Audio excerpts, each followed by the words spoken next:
Syiar TV. Di subscribe, like, komen, share. Insya Allah berkah. Bismillahirrahmanirrahim. Assalamualaikum warahmatullahi wabarakatuh.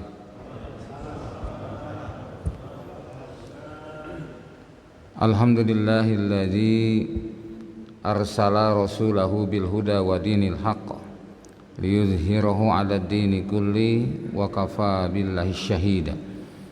Asyhadu an la ilaha illallah wahdahu la syarikalah wa asyhadu anna Muhammadan abduhu wa rasuluh. Wassalatu wassalamu ala rasulillah wa ala alihi wa ashabihi wa mawala. A'udzu billahi minasyaitonir rajim. Ya ayyuhalladzina amanu taqullaha haqqa tuqatih wa la tamutunna illa wa antum muslimun. Amma ba'd. Fa inna asdaqal hadis kitabullah wa khairal hadi hadi Muhammad sallallahu alaihi wasallam wa syarrul umuri muhdatsatuha. Masyaallahu kan wa ma lam yasha' lam yakun la haula wala quwata illa billah. Hadirin jamaah salat subuh Masjid Al-Fajar yang Allah muliakan, alhamdulillah sampailah kita hari ini masuk di tahun baru 2022 ya. Ini artinya usia kita bertambah ya. Tetapi kalau bagian umur kita berkurang. Betul. Kalau saja Allah Subhanahu wa taala itu memberikan jatah kepada kita, misalkan usia 55 tahun. Saya 53, sekarang berarti masuk 54. Berarti tinggal 1 tahun lagi kalau jatah saya 55. Sama dengan Pak Endang ya. Artinya kita harus mewaspadai, karena pada hakikatnya dengan bertambahnya angka hitungan usia kita tadi, berkurangnya umur kita, itu berarti kita sedang bergerak mendekati akhirat dan menjauhi dunia. Seyogianya atau sepantasnya seseorang semakin dekat kepada akhirat, maka dia harus lebih baik daripada sebelumnya. Harus menjadi lebih baik, harus menjadi lebih soleh, lebih menghambakan diri kepada Allah SWT, lebih banyak memberikan manfaat kepada yang lain. Itulah hakikat manusia produktif. Tapi kalau misalkan dari waktu ke waktu kita tidak meningkat kebaikan kita, maka sering disampaikan kan, barang siapa yang hari ini lebih baik daripada hari kemarin, maka itulah orang yang beruntung ya. Kalau misalkan sama saja rugi. Kalau sama itu rugi ya, karena tentu semestinya seseorang meningkat dalam berbagai hal.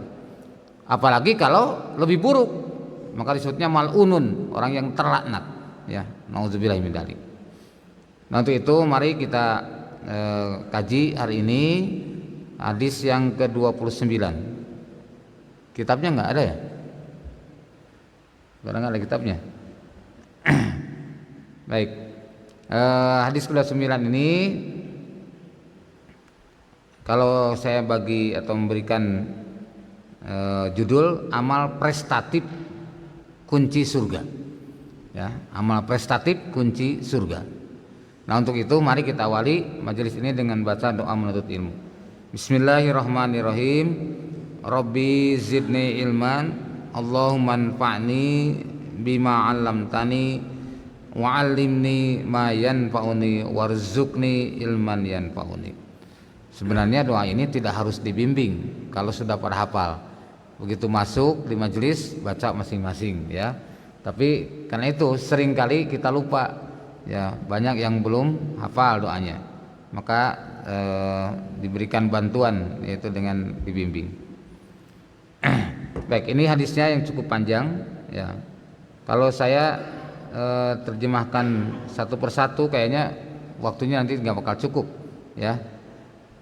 Ya, misalkan ini dari awal. An Mu'ad bin Jabal, dari Mu'ad bin Jabal qala, ia berkata, kuntu ma'an Nabi sallallahu alaihi wasallam, aku bersama Nabi sallallahu alaihi wasallam fi safar, ya, dalam perjalanan. Fa asbahtu yauman qoriban, maka jadilah pada satu hari ya qoriban dekat minhu daripada Nabi. Wa nahnu nasiru, dan kami berjalan.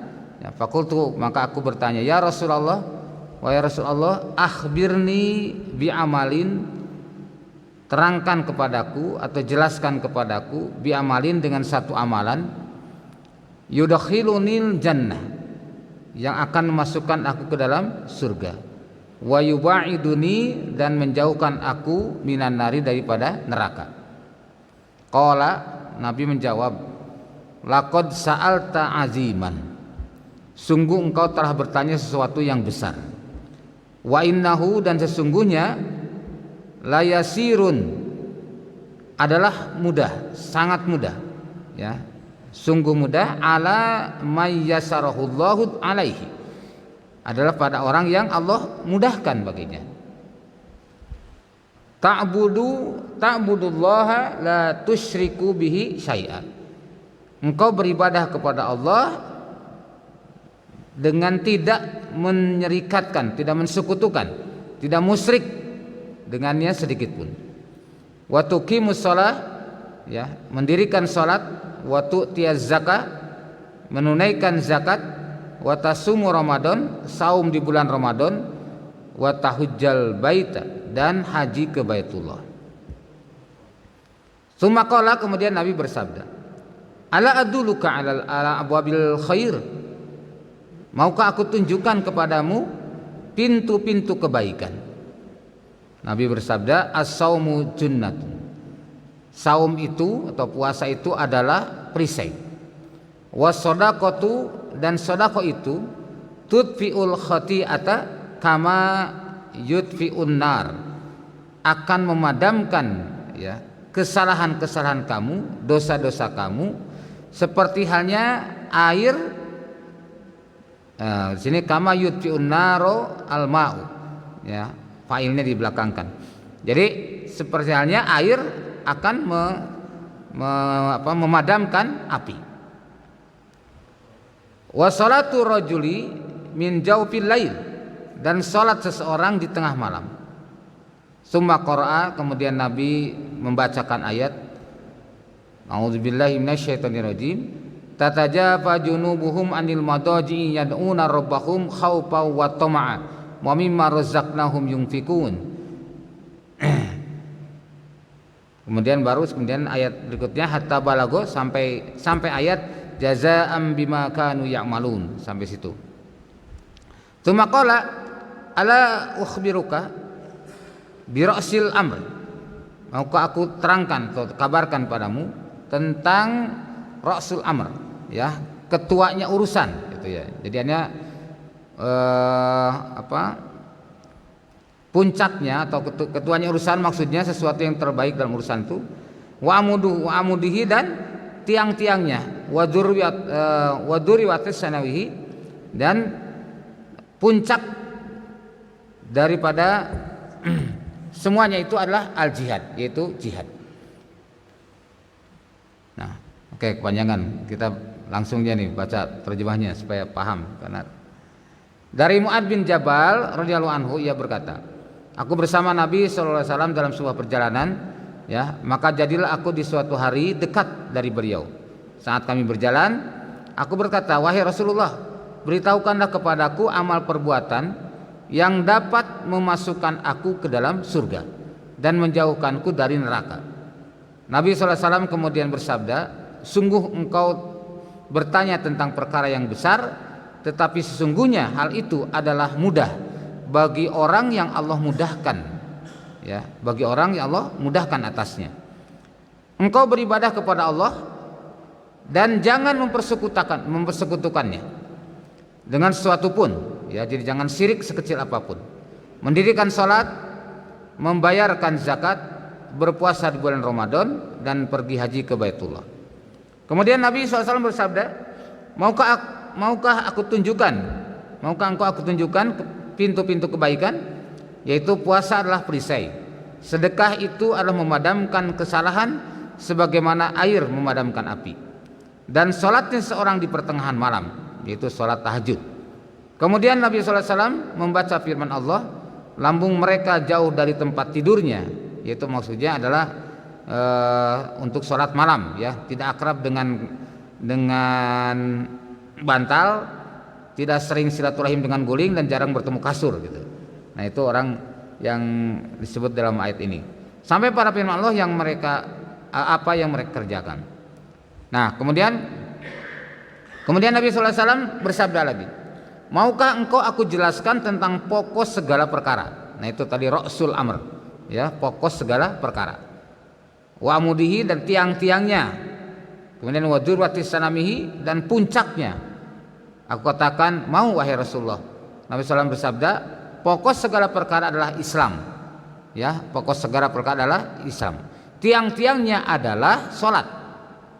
Jadi salat itu tiang-tiangnya. Ini kalau bangunan tanpa tiang gimana? Kira-kira bisa berdiri enggak? Tentu tidak, ya, akan roboh. Nah, kemudian puncaknya adalah jihad. Ya. Kemudian Nabi sallallahu alaihi wasallam bersabda, maukah aku jelaskan kepadamu tentang hal yang menjaga itu semua? Aku menjawab, mau ya Rasulullah. Beliau sallallahu alaihi wasallam kemudian menjawab, lalu memegang lidah, kayak gini. Dan beliau bersabda, jagalah ini. Jagalah lidah, maksudnya. Jagalah lisan. Kutanyakan, wahai Nabi Allah, apakah kita akan disiksa dengan sebab perkataan kita? Nabi sallallahu alaihi wasallam bersabda, semoga ibumu kehilanganmu. Sakolatka umuka. Nah, maksudnya teh ini bahasa apa? Bahasa ungkapan dalam bahasa Arab. Sakolatka umuka. Kalau kita di Indonesia, kamu dasar gini aja, kamu nggak paham gitu ya. Nah, jadi semoga ibumu kehilanganmu. Ini maksudnya adalah untuk supaya memperhatikan ucapan selanjutnya. Tidakkah manusia tersungkur di neraka di atas wajah atau di atas hidung mereka, melainkan dengan sebab lisan mereka. Oh, Masya Allah. Ini berarti tidak sederhana, ya. Nah, sekarang kita lihat dulu siapa itu Mu'ad bin Jabal. Hadis ini sahih, bahkan hasan sahih, ya. Diriwayatkan oleh Imam At-Tirmidzi, Ibnu Majah juga meriwayatkannya. Nah, Mu'ad bin Jabal itu adalah seorang sahabat Ansor yang berbaiat kepada Rasulullah SAW pertama kali.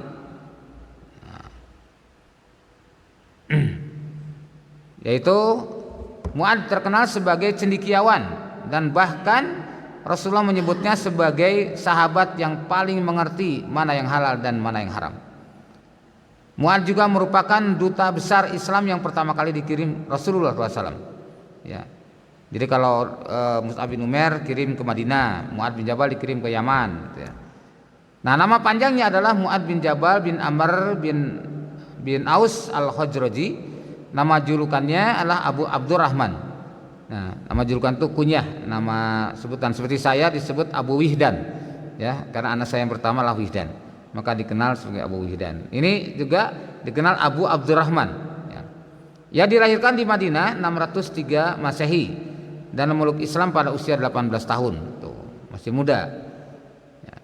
Mu'ad termasuk rombongan berjumlah sekitar 72 orang Madinah yang datang berbaiat pada masa Aqabah kedua. Jadi sebelum hijrah itu, ya, orang-orang Aus dan Khazraj itu datang ke Mekah melaksanakan ibadah haji. Lalu Rasulullah SAW datang ke tenda-tenda mereka menyampaikan Islam, dan maka berbaiatlah yang pertama 12 orang.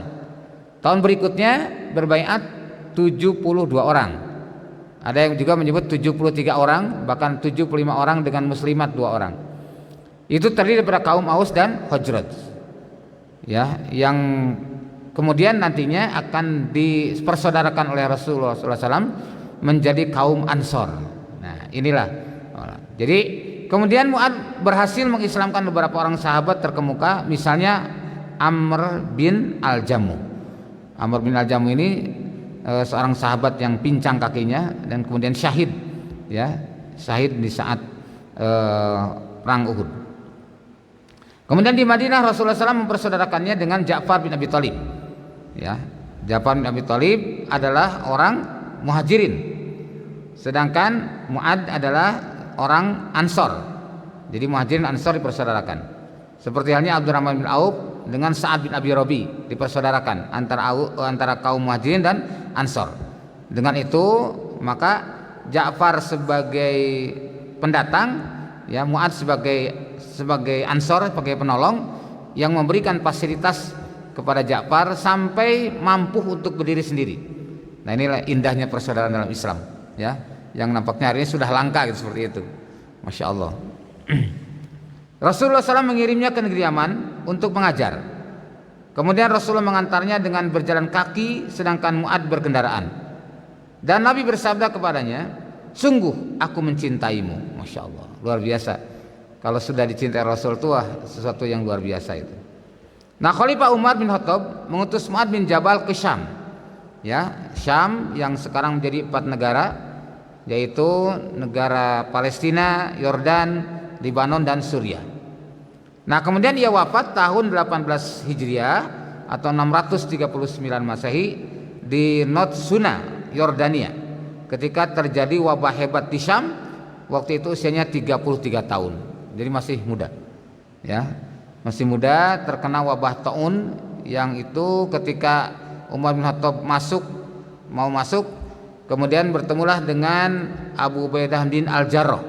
Abu Ubaidah bin Al-Jarrah ini adalah komandan perang yang menggantikan posisi Khalid bin Walid. Lalu kemudian pada saat itu di tahun 18 Hijriah ini terkena wabah taun, sampai puluhan ribu umat Islam yang syahid, ya, seperti halnya Covid hari ini. Itu.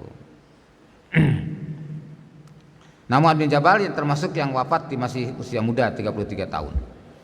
Nah, apa yang faedah hadis dari hadis ini? Pertama, cita-cita para sahabat begitu tinggi. Mereka ingin masuk surga, itulah yang selalu jadi harapan mereka. Bukan hanya ingin dari keuntungan dunia, ya. Jadi orientasi hidupnya itu pada akhirat. Sebagaimana dalam ayat contoh misalkan dalam surah Al-Qasas, ya, yang sudah sering kita dengar. Wabdagi fi ma'atakallah darul akhirah wala tangsa nasibaka minad dunya. Dan kejarlah atau carilah oleh kamu negeri akhirat, dan jangan kamu lupakan nasib kamu di dunia. Jadi yang harus dikejar itu adalah akhirat. Yang harus dicari itu akhirat. Kalau dunia kalimatnya wala tangsa, jangan kamu lupakan. Kira-kira Pak, kalau yang namanya mencari berleha-leha atau bersungguh-sungguh? Mesti bersungguh-sungguh. Contoh misalkan kita kehilangan sesuatu, ya, taruhlah misalkan pas musim Covid ini, kita mau keluar, kehilangan masker, ya, kita cari-cari kan, kita cari-cari di mana masker. Mesti sungguh-sungguh mengerahkan semua kemampuan untuk mendapatkan yang kita cari. Itu namanya mencari. Tidak bisa yang mencari misalkan, aduh saya nih tadi kehilangan HP di mana ya, diam aja, lara, nggak mungkin seperti itu. Mesti mengerahkan kemampuan sungguh-sungguh untuk mendapatkan sesuatu. Nah, ini yang namanya mencari. Demikian pula kepada akhirat. Yang namanya mencari itu berusaha, memaksimalkan usaha untuk mendapatkan apa yang kita harapkan. Nah, sementara wala tangsa nasibaka minad dunya, jangan kamu lupakan nasib kamu di dunia. Contoh misalkan gini, mandilah kamu setiap hari, jangan lupa gosok gigi. Tuh, kira-kira mandi dengan gosok gigi seimbang tidak? Jelas tidak, ya. Mandi itu lebih besar, ya enggak? Membasuh seluruh tubuhnya, sedangkan gosok gigi hanya satu bagian. Nah, tapi seringkali kita hari ini yang terjadi justru sebaliknya. Kalau urusan dunia dia habis-habisan, untuk urusan akhirat habis beneran. Ya. Jadi waktunya tidak ada untuk akhirat. Sibuk. Nah, seperti yang pernah saya ceritakan ketika di Masjid Bekasi, Pak, Masjid RSUD Bekasi itu yang di daerah apa? Bulan-bulannya, ya, dulu ada patung lele tuh gitu. Nah, waktu itu ibu saya dirawat itu 13 hari. Selama 13 hari ini yang meninggal 7 orang. 13 hari yang meninggal 7 orang. Nah, tapi ada yang menarik itu 2. Yang satu orang yang tidak sholat, yang kedua orang yang rajin sholat. Nah, dan ini matinya, meninggalnya itu hampir bersamaan waktunya, hanya beda hari saja. Nah, saya menyaksikan dua-duanya. Nah, qadarullah pada saat waktu itu kurang lebih sekitar jam 10-an lah, ya 10 pagi. Kemudian datanglah ada pasien yang dibawa oleh suaminya, kemudian disimpan di situ, mengerang kesakitan, meraung-raung kesakitan. Lalu kemudian karena orang-orang tuh banyak yang nyebut saya ustadz gitu ya, akhirnya orang suaminya ini datang saya, Pak Ustadz, ya ada apa Pak? Tolong Pak Ustadz, kenapa Pak? Doain istri saya katanya. Oh mana Pak itu? Oh iya sebentar. Akhirnya datang saya tanya, baik, boleh saya tanya dulu Pak? Ya apa Pak Ustadz? Bapak Muslim?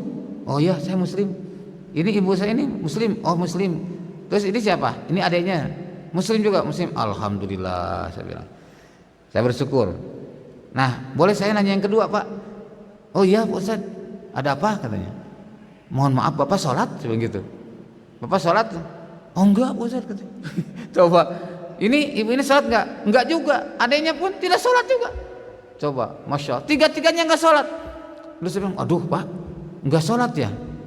Iya Pak, Pak Ustadz, saya enggak bisa sembahyang. Lah kenapa? Sibuk Pak Ustadz katanya. Oh, coba, sibuk. Saya kerja dari pagi sampai sore sibuk. Aduh, Masya Allah. Betapa mudahnya tanpa ada beban mengungkapkan kalimat seperti itu. Padahal ngakunya Muslim.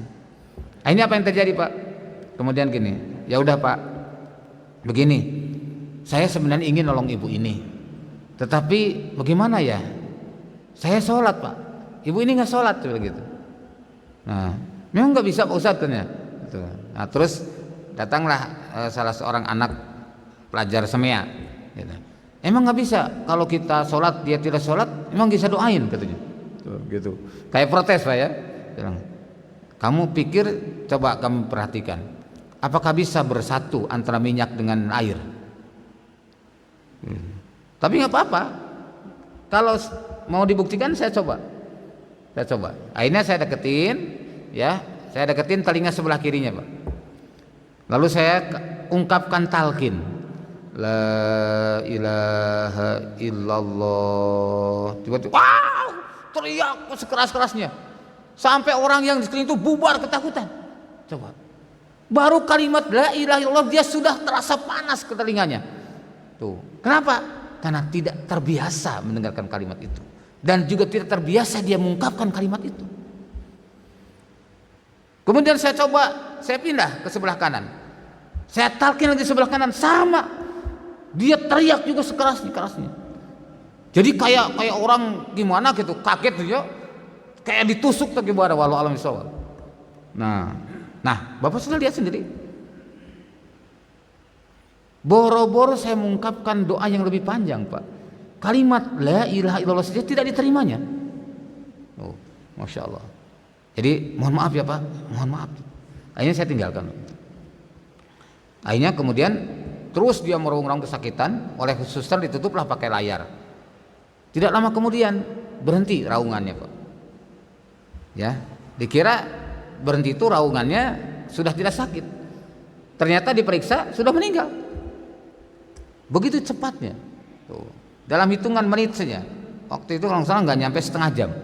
Dari setelah saya talqin tadi tidak nyampe setengah jam dia meninggal. Nah, lalu kemudian oleh suster dibawalah ke kamar mati. Tapi ada satu hal yang menarik, ya, di sebelah sini Pak, itu ada bulatan hitam, seperti sebesar uang 100 lah, ya, bulatan hitam sekali, hitamnya hitam kayak gini, bukan hitam kayak lebam atau hitam kayak bekas bekam, bukan, ini hitam betul. Dan itu waktu saya talqin tidak ada, ya.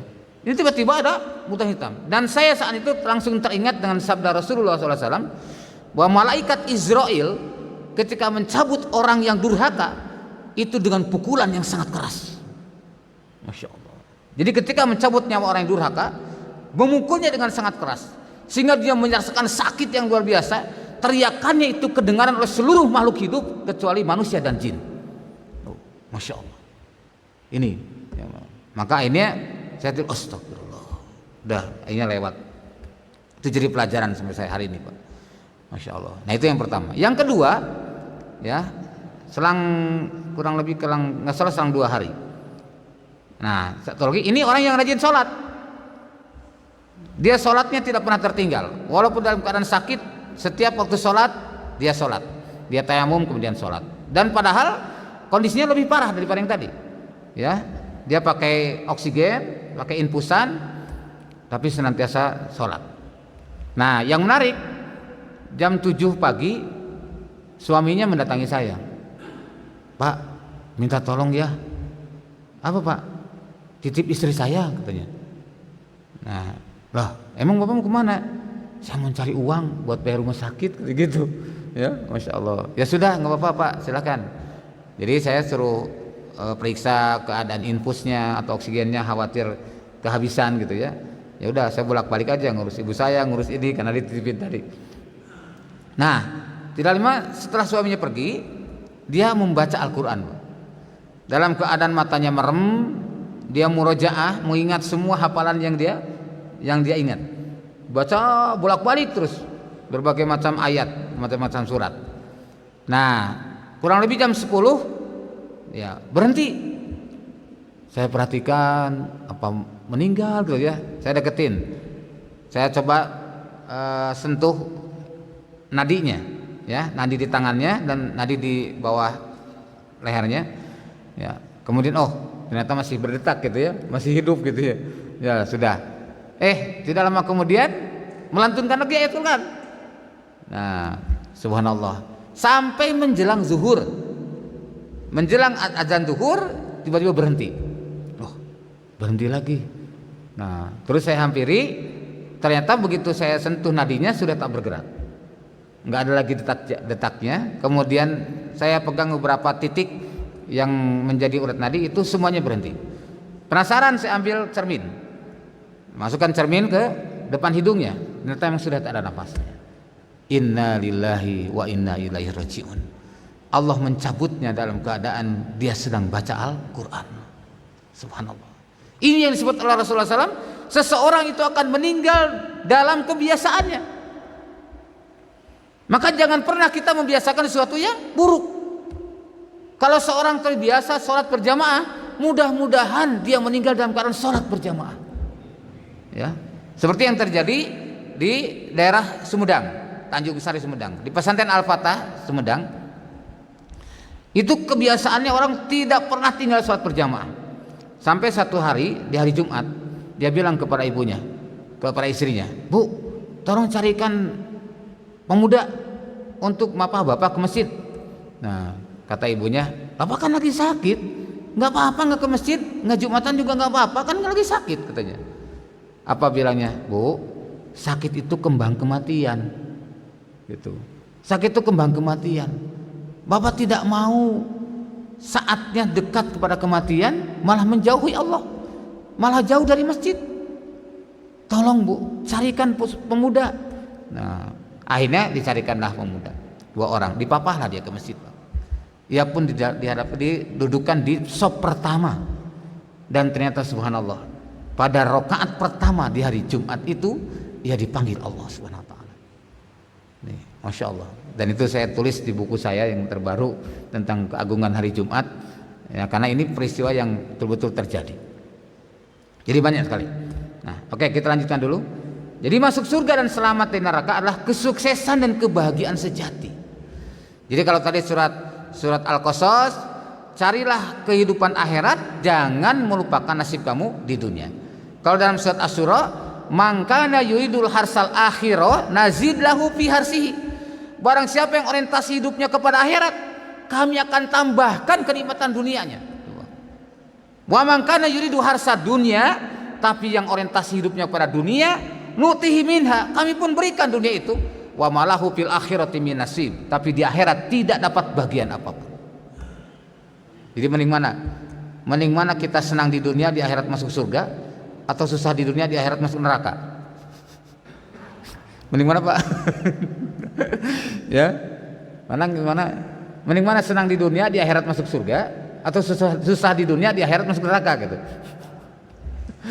Tentu saya doa kita kan, Rabbana atina fid dunya hasanah wa fil akhirati hasanah wa qina adzabannar. Maka di sini orientasi hidup itu harus betul-betul diarahkan. Jangan sampai orientasi hidup kita kepada dunia. Kalau istilah misalkan seorang pejuang, seorang dai, seorang mubaligh, ya, seorang penceramah, orientasi itu pada akhirat. Jangan sekali-kali pada dunia. Maka dia harus siap menghadapi tantangan, bukan sekedar menghadapi tentengan. Nah, banyak orang yang siap menghadapi tentengan tapi tak siap menghadapi tantangan. Sehingga dia tidak mau kalau dikirim ke pedalaman, maunya di kota melulu. Kota itu jarang ada tantangan, Pak. Ya, Masya Allah. Saya salut betul ketika masuk pedalaman ke pedalaman Kalimantan Barat, pedalaman Sumatera gitu ya. Itu banyak ustadz-ustadz yang subhanallah. Saya iri dan saya salut kepada mereka. Mereka rela mengorbankan semua kesenangan dunia untuk membina para mu'alaf. Coba. Ada 5.000 mu'alaf di Kalimantan Barat, itu dari Dayak, Pak. Saya datang ke situ. Silaturahim. Terus saya tanya, waduh Ustaz, Masya Allah, sudah berapa lama Ustaz di sini? Waktu itu kalau nggak salah sudah kurang lebih 3 tahun. Bikin pesantren. Namanya pesantren mu'alaf. Terus saya tanya, lah Ustaz santrinya mana? Ya ini segini, kalau yang rutin sini segini, beberapa orang, hanya puluhan anak. Nah, yang banyak itu nanti kalau persemingguan katanya. Seminggu sekali, ini penuh pesantren. Wih, subhanallah sebenarnya gitu ya. Siapa yang datang? Itulah para mu'alaf yang datang. Maka disebutnya pesantren mu'alaf. Nah, kira-kira saya bisa nggak ketemu mereka? Oh bisa Ustaz katanya, bisa. Nah, terus dia balik nanya, lah Ustaz masih lama di sini? Saya masih ada waktu 3 hari. Oh nggak bisa kalau 3 hari. Loh kenapa? Saya perlu waktu 1 minggu. Loh kenapa emang? Lah kan saya harus jalan kaki Ustaz memberitahu mereka. Masya Allah, coba saya terenyuh Pak. Ya Allah, saya tidak sehebat dia. Saya tidak sesungguh-sungguh dia untuk mendakwakan Islam. Coba dia berjalan. Kalau sekarang berapa orang yang bisa dikumpulkan? Insya Allah saya bisa kumpulkan 1.500 orang. Coba 1 pekan dia bisa kumpulkan 1.500 orang. Cuma waktu itu qadarullah saya sudah punya tiket untuk pulang ya. 3 hari lagi saya pulang gitu ya. Jadi akhirnya belum kesampaian.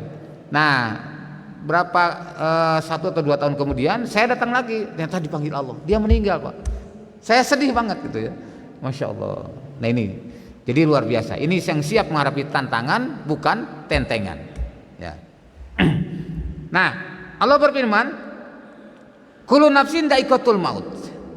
Ya, wa innama tuwaffawna ujurakum. Tiap-tiap yang berjiwa itu akan merasakan mati, dan sesungguhnya pada hari kiamat sajalah disempurnakan pahalamu.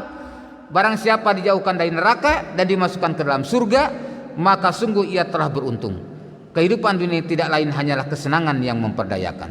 Nah, ini faedah hadis yang pertama. Faedah hadis yang kedua, bahwa agama ini mudah. Ad-dinu yusrun, mudah bagi siapa yang Allah mudahkan untuknya. Dalam ayat disebutkan bahwa ajaran Islam itu mudah. Yuridullahu bikumul yusra wala yuridu bikumul usra. Allah menghendaki kemudahan bagimu dan tidak menghendaki kesukaran bagimu. Mana contohnya? Contohnya misalkan ketika kita sedang dalam kesulitan mendapatkan air, pada kita mau sholat, boleh bertayamum. Ya, di saat kita sedang musafir, kita boleh melaksanakan jama dan qasar, diringankan. Maka Muhammad Hudoribik di dalam kitab Tarikh Tasri ya menyebutkan ciri syariat Islam itu 3. Pertama, adamul haraj, meniadakan kesulitan. Jadi kalau kita paham Islam tidak akan menemukan kesulitan, karena selalu ada solusi dalam Islam. Yang kedua, taklilu takalib, meringankan beban. Meringankan beban. Contoh tadi yang 4 rakaat bisa jadi 2 rakaat. Nah, dikosor. Terus kemudian boleh menjama, ya. Nah, kemudian yang ketiga, at-tadriju fi tasri'i, bertahap dalam pelaksanaan syariat. Ketika Umar diharamkan, tidak ujuk-ujuk, bertahap. Pertama surat Al-Baqarah 219, baru surat An-Nisa 43, yang terakhir surat Al-Maidah 90, barulah diharamkan. Tuh, jadi bertahap gitu. Nah, kemudian yang ketiga, janganlah beribadah kepada Allah dengan merasa berjasa pada agama Allah. Nah, ini jangan sekali-kali. Ya, oh ini kalau tidak ada saya nggak bisa begini. Masjid Al-Fajar ini kalau bukan saya yang berjasa, oh nggak akan begini. Nah, hati-hati. Ya, itu bisa rusak amal kita.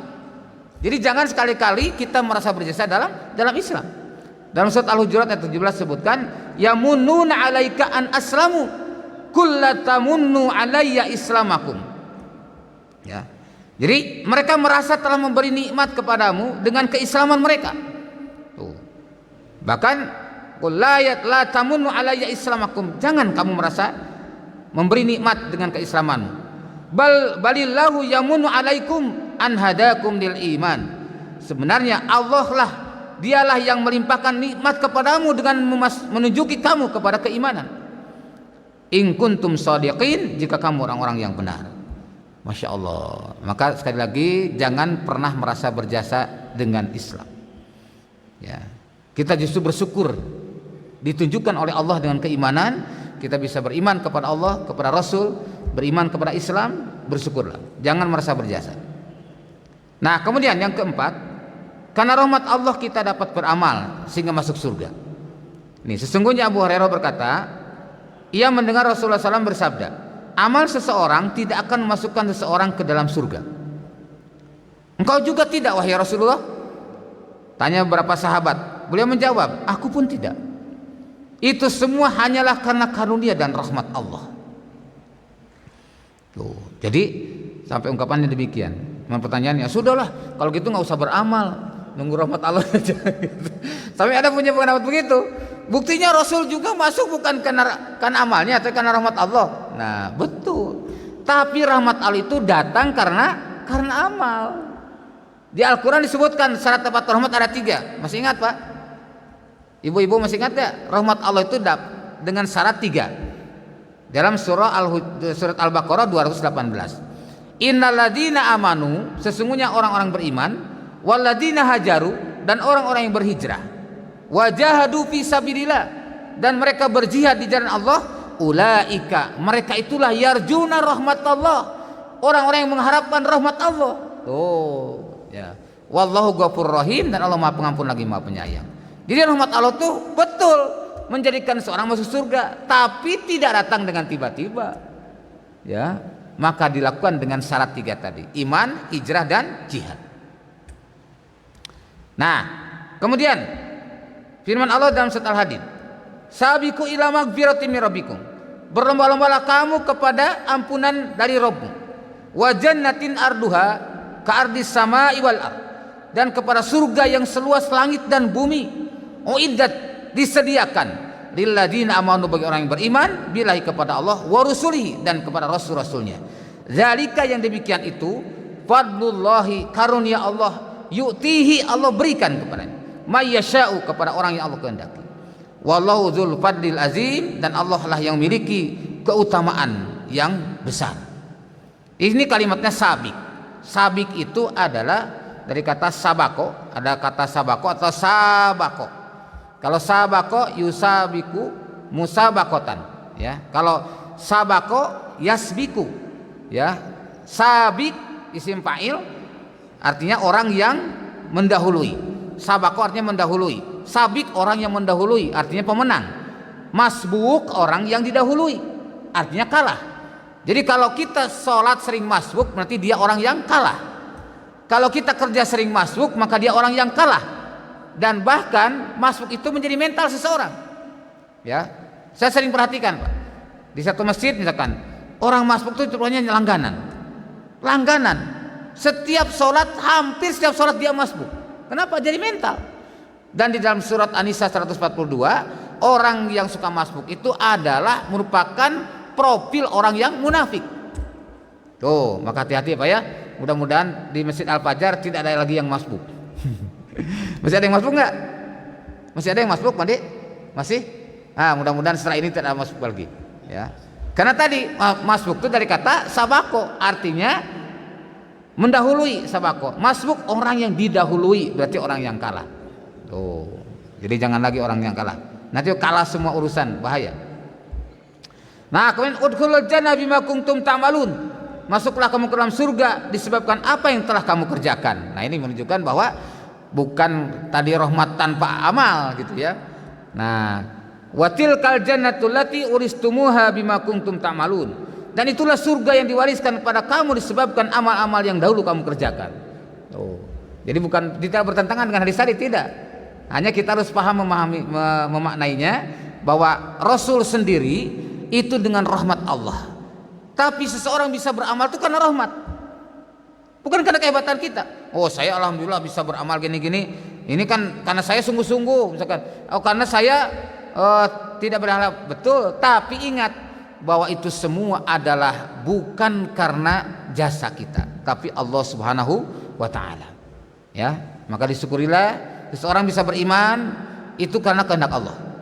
Seseorang bisa menikmati Islam karunia Allah. Dalam Al-Qur'an surah Yunus ayat 99 disebutkan, walau syaa rabbuka, sekiranya Allah menghendaki, la amana man fil ardi kulluhum jami'an, akan diimankan seluruh manusia di muka bumi. Tuh, coba menurut kita kira-kira Allah itu mudah apa sulit untuk mengimankan manusia? Sangat mudah, Pak. Lebih mudah daripada membalikan telapak tangan. Tinggal katakan kun, iman kalian, iman semuanya. Tuh, makanya kalimatnya walau syaa rabbuka, sekiranya Allah menghendaki, la amana man fil ardi kulluhum jami'an, maka akan berimanlah seluruh manusia di muka bumi. Apa anta tukrihu nasa hatta yakunu mu'minin? Apa kamu akan memaksa manusia sehingga mereka beriman? Wa ma kana lil nafsin an tu'mina illa bi iznillah. Tidaklah akan beriman seorang kecuali dengan izin Allah. Oh, masya Allah. Jadi bersyukur kita dipilih Allah menjadi orang beriman. Bersyukurlah kita dilahirkan dari perut seorang ibu yang beriman. Ini bukan perkara sederhana. Betapa mahalnya keimanan itu.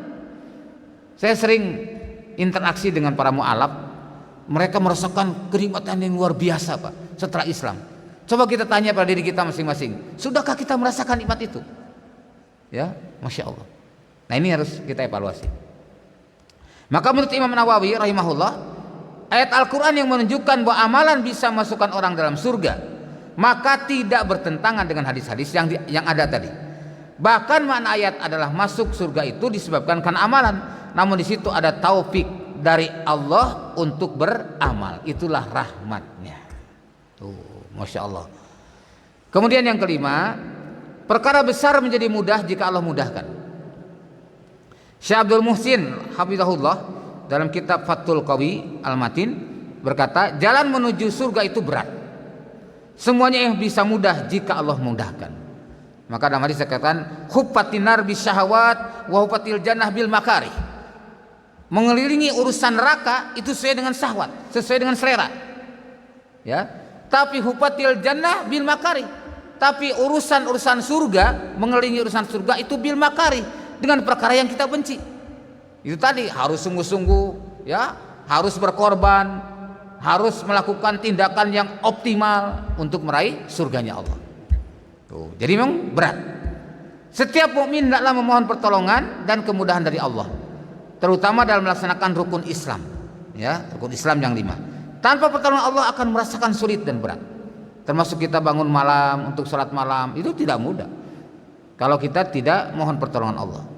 Nah, saya melihat ada beberapa anak itu, ya, ini kok susah banget, ya, tiap hari kita ketuk pintunya, assalamualaikum, assalamualaikum, sampai 3 kali kadang-kadang.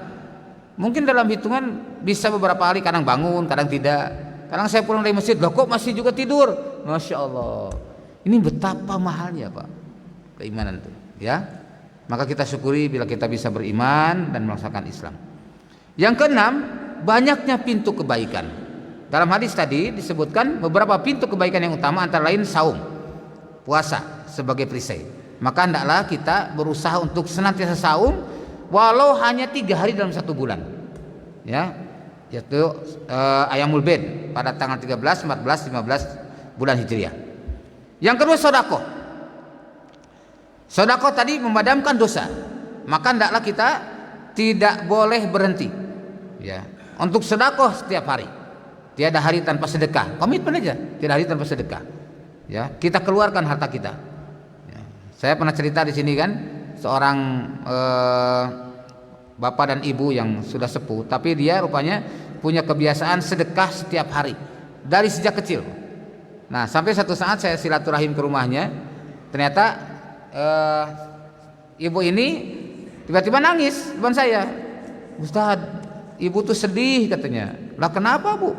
Ibu kan biasa suka sedekah, sekarang ibu nggak bisa apa-apa, nggak punya apa-apa. Dulu ketika bapaknya masih usaha, ibu bisa sedekah tiap hari. Sekarang ibu tidak bisa, sedih itu Bu. Masya Allah.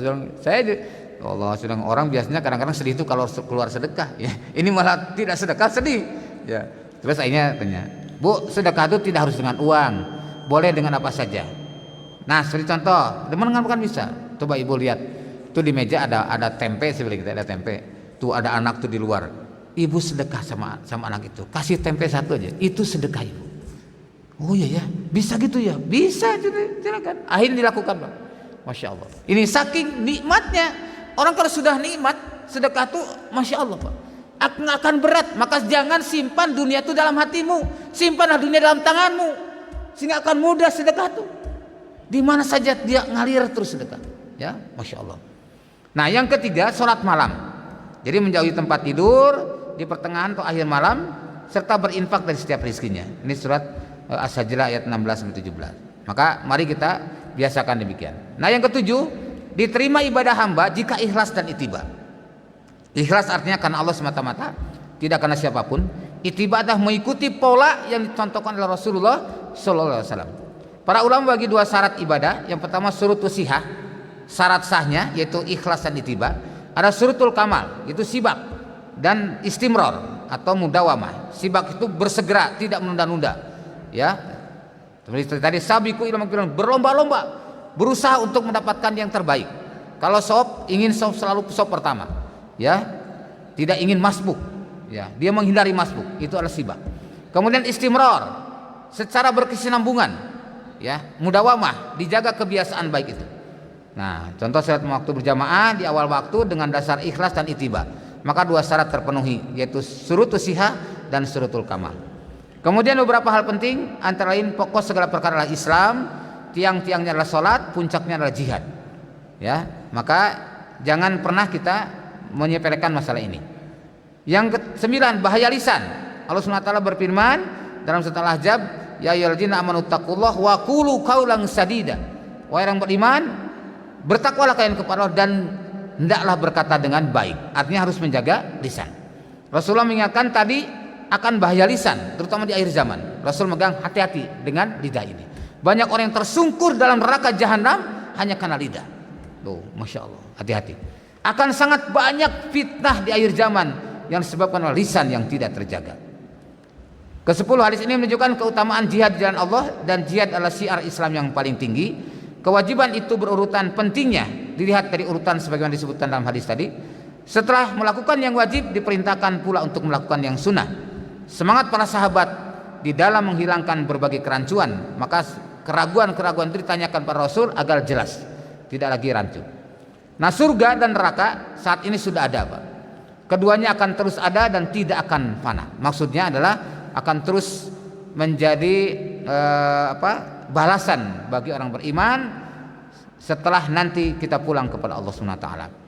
Ada penduduk neraka yang tersungkur di atas wajahnya, ini menunjukkan sempurnanya penghinaan pada penduduk neraka. Bahasanya tersungkur. Allah menghinakan orang ahli neraka.